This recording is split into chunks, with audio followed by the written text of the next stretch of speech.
let us talk about global climate change anxieties, and that's something we're all worried about, isn't it? We all heard about increases in extreme events, flooding, heat waves, bushfires, and climate projection, the future projections, rapid global warming, some big drama, big disaster. How can you deal with that anxiety? How can you deal with, I'm frustrated, I'm depressed. What do you do? How do you keep your mood up? Okay, how do you stay positive?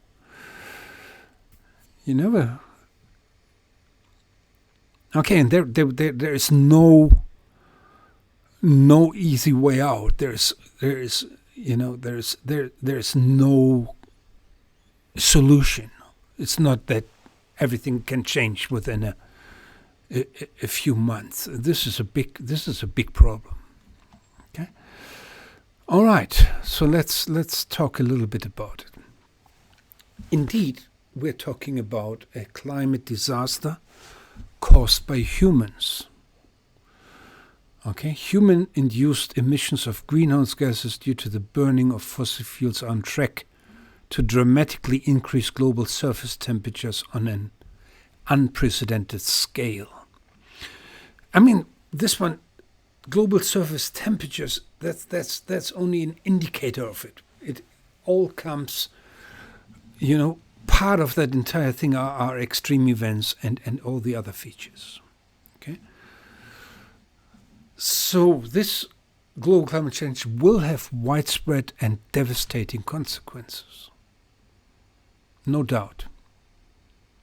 There's no doubt about it. Most dramatic consequences are increase in extreme weather events, including wildfires, spatial shift in rainfall patterns, including desertification of certain areas, sea level rise and hence coastal erosion, ocean acidification, and that's all stuff that you will learn as part of this course. Okay, there's no doubt that the direct and indirect climate change impacts will lead to severe crises and conflicts. Okay, wars, tragedies. All right. Not all right. It's not all right, but awareness of global climate change can be extremely distressing. You already wonder why did you enroll into this course, because it's not an easy thing to talk about. Anyway, it can be extremely distressing, causing anxiety and depression, called global climate change anxieties, GCCA. And despite all the drama, most important of all of it is actually your mental health. That's the most important thing. Okay. Your mental health is the most important thing. But how do you cope with that stress? How do you cope with stress? And I found a list and modified a little list of tips. It's actually from the Red Cross Australia list or so. But I modified it a little bit, and it helps. Okay, so a few things that you can do.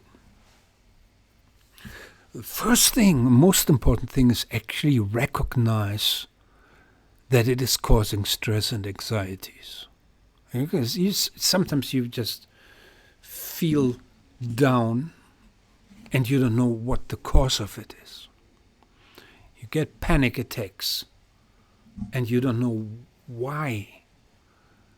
And you the first thing is that you actually notice that it may have to do with global climate change. And why global climate change? Because if you watch the news, and there's always it's always in the news. It's 24/7 in the news. Global climate change or links to global climate change. That's very important first thing. One thing that you can do is just limit exposure to climate-related content for a while. What it says is actually ignore it. Just ignore it. At least until you're feeling better, or if it helps you to relieve your stress. Okay, you can distract yourself. It's always good. Some hobby, new hobby, no matter what. Learn some instrument or do some stuff.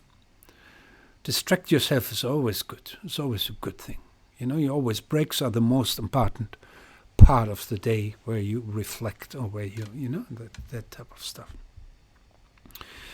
Practice self-care, healthy eating, exercise, pleasurable activities. Look after yourself. Connect with nature, Nice walk every day. Either green, go into the forest, or blue, go to the beach. And I'm an oceanographer. I love my ocean. I go to the sea and just look at it for a while.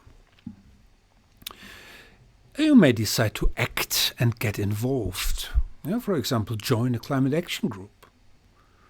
Join a discussion forum. Okay, can become frustrating. Can become because. It depends on how a climate group is regulated. If it's too hectical, it can be very Anyway, I don't want to say any negative thing. It's a fantastic thing. Do that. What you can do is reduce your environmental footprint. Learn a little bit about footprints. This one of the very last lectures actually talks about footprints, where you learn a little bit about what is a carbon footprint, what is a water footprint, what is an environmental footprint. Talk to your local councillors and politicians about climate change. Okay? Find hope, even if it's a glimmer. It's a little bit tricky, but I think it's a good positive sentence. Find hope. However to do. And on the other hand, you might just say, well, it might not have anything directly to do with you. You can always distance yourself from it. Alternatively, you might actually learn about the science, and this is what we're doing in this topic. And it actually helps. It helps actually to distinguish facts from fiction.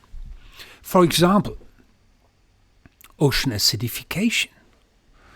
I every now and then have students who come and claim that ocean acidification will kill all marine life. It will kill off all marine life. All fishes will die. And that's rubbish. It's not the case. So you need to learn a little bit what are the consequences? What is actually ocean acidification? We're not talking much about the ocean here in this topic, but you have to learn a little bit. Or coral bleaching. Okay, learn about how it works. Contact helplines if you are suffering from severe anxiety and stress. In a way that you can't function properly, you should immediately contact a helpline. And here's the link to the Black Dog Institute, and have a look at that webpage. And there are helplines and different tips of who you can contact. Okay? Maybe what's not on this list is you can also just talk about it. Talk about to your peers, to your friends. Okay, well, I hope that this helps you a little bit, how to cope with that real anxiety that will not improve on its own in the future. So you have to do something about it. Okay? So, study questions. Hooray! What are the study questions? What can you do? Define climate. Okay, I come knock on your door and ask you, what is climate? Tell me, which atmospheric parameters control the climate of a region? Okay. What are vegetation zones? Can you tell me the different type of vegetation zones that exist? What is actually a tree line? Okay. What's the time scale of natural climate variations? Okay. And how to cope with climate change anxiety? How to cope with it? Okay, see you. Thanks.